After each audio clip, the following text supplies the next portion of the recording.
Have you ever stopped to think about the journey a simple taco makes before it reaches your hands? Today, it's impossible to imagine Mexican food without it. But what if I told you that the taco, before becoming this global icon, was once an emperor's spoon, a miner's lunch, and even a distant cousin of Lebanese shawarma? That's right, the history of the taco is much older, more traveled, and more surprising than you ever imagined. Come along as we dive into the true history of tacos. It all begins long before the Spanish ever set foot in the Americas. We're talking about the 15th century, at the height of the Aztec Empire. Legend has it that Emperor Montezuma himself, the 5th Aztec emperor, had a curious habit. He used round corn tortillas, cooked on hot stones, as spoons to hold his food. Basically, the first taco in history was an edible utensil. But it wasn't just imperial luxury. When Aztec women sent their men to work in the fields, they would wrap food in tortillas for them to take along. It was practical, portable, and nutritious. Corn, for Mesoamerican peoples, wasn't just food, it was sacred. The Totonac people, for example, described the full moon as having the shape of a tortilla and said that a woman worthy of marriage was one with skillful hands for shaping this sacred food. And the word taco? It comes from the Nahuatl word tlaco, meaning half, or in the middle, exactly where the filling goes, right in the middle of the tortilla. But there's another fascinating theory about the name's origin. Historian Jeffrey Pilcher, author of Planet Taco, A Global History of Mexican Food, spent years studying Mexican food history.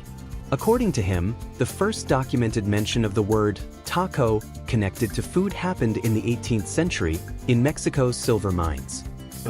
Because miners used small pieces of paper wrapped with gunpowder to blast rocks open, and they called those paper bundles tacos. And the lunch they took with them to eat deep underground? Also wrapped in tortillas. So the taco was literally born as an explosion of flavor beneath the earth. When the Spanish arrived in Mexico, they brought something that didn't exist there before: pigs, cows, and chickens. Until then, tacos were filled with fish, turkeys, quails, ducks, hares, rabbits, or vegetables like beans, squash, and chili peppers. And guess who hosted the first great taco feast in history? Spanish conquistador Hernán Cortés. According to chronicler Bernal Díaz del Castillo, Cortés threw a banquet for his soldiers somewhere near Cocan, serving pork with corn tortillas. It was the first time a European element entered the history of the taco, and the Mexican people were never the same. Now here comes the most surprising part of the story. In the late 19th and early 20th centuries, a wave of Lebanese immigrants arrived in Mexico, fleeing the collapse of the Ottoman Empire. Today, an estimated 800,000 people of Lebanese descent live in Mexico. They brought with them a culinary tradition: shawarma marinated lamb meat, stacked on a vertical spit and slowly roasted. But the Mexicans put their own spin on it. First, they swapped lamb for pork, cheaper and more abundant in Mexico. Then, they replaced the pita bread with corn tortillas. And then came the innovation. They placed a pineapple on top of the spit, so the sweet juice would drip onto the meat as it roasted. This is how tacos al pastor were born, a perfect fusion between the Middle East and Mexico. Today, al pastor is one of the most popular tacos in Mexico City.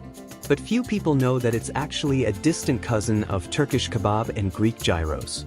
Tacos came to the United States with Mexican immigrants who traveled north to work in mines, build railroads, and labor in agriculture in the late 19th and early 20th centuries.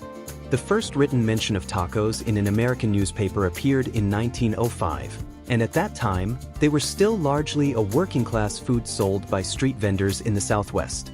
The first Mexican restaurant in the U.S., El Cholo, opened in Los Angeles in 1923. But tacos were still unknown to most Americans outside the Southwest. Meanwhile, in New York City in 1947, a Mexican immigrant and former electrician named Juvencio Maldonado had a brilliant idea. The cooks at his restaurant were getting burned frying tortillas by hand, one by one.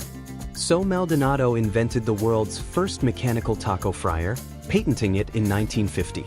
This device could fry up to 7 taco shells at once, no burns required. But the man who truly brought tacos to the masses was Glen Bell.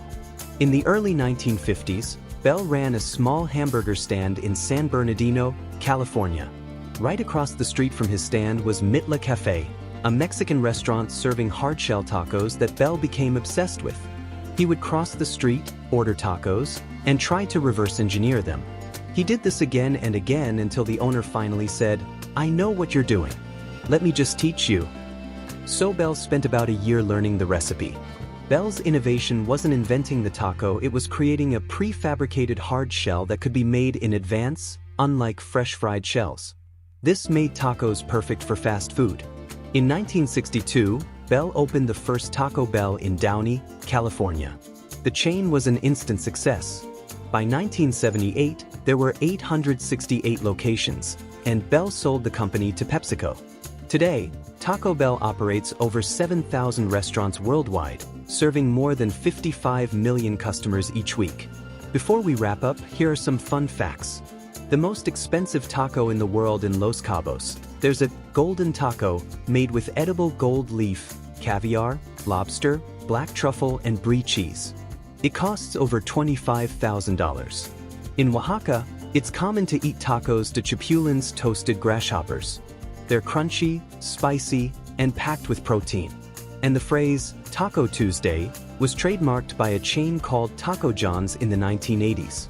They've sent cease and desist letters to hundreds of restaurants using the term.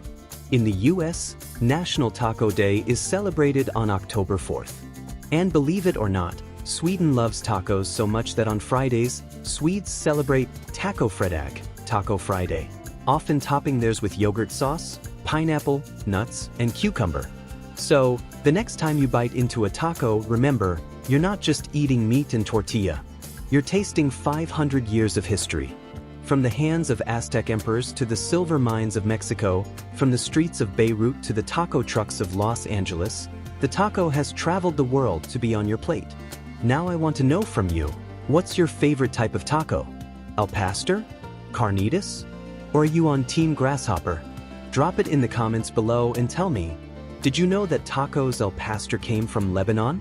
If you enjoyed this story, hit that like button to help the channel grow. If you're not subscribed yet, subscribe right now and ring the bell because every week a new story is coming out of the kitchen. See you on the next plate.